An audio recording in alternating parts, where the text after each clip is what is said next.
Visiter le Broad, c'est un peu un film de science-fiction. Bonjour, vous allez bien? Yes, nice to meet you. I'm well. Nice to meet you too. Bienvenue au Broad. Thank you very much. Nathan Segura, notre guide, va vite nous faire entrer dans une autre dimension. Un escalator de 35 mètres et la sensation de pénétrer dans une caverne. Nous voilà perdus dans l'espace-temps.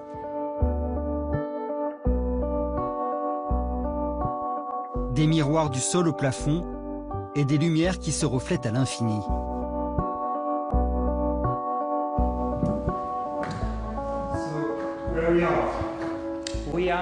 On est dans la Mirror Infinity Room. C'est l'œuvre d'une artiste, Yayoi Kusama, qui vit au Japon dans un asile psychiatrique. Son travail met en scène ses obsessions.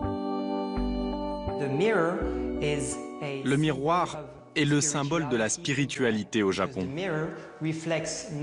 car il ne reflète pas seulement l'apparence physique d'une personne, mais aussi son âme, en tout cas dans la culture japonaise. L'artiste utilise cette répétition de lumière, de miroir, pour exprimer les hallucinations qui l'obsèdent depuis l'enfance.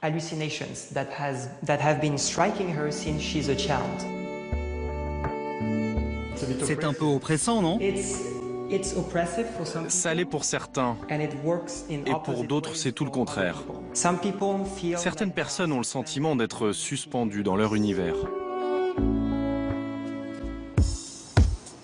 Le musée expose près de 2000 œuvres, 250 artistes contemporains, et parmi eux, certains des plus iconiques de notre époque.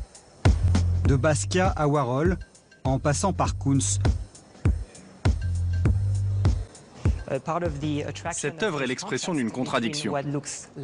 Ce qui paraît léger au premier abord est en fait très lourd. Et là, vous pouvez voir votre reflet dans l'œuvre.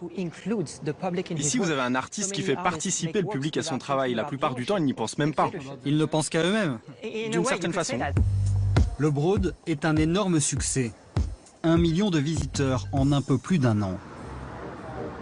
À Downtown, la gentrification est en marche. Les SDF cohabitent désormais avec des artistes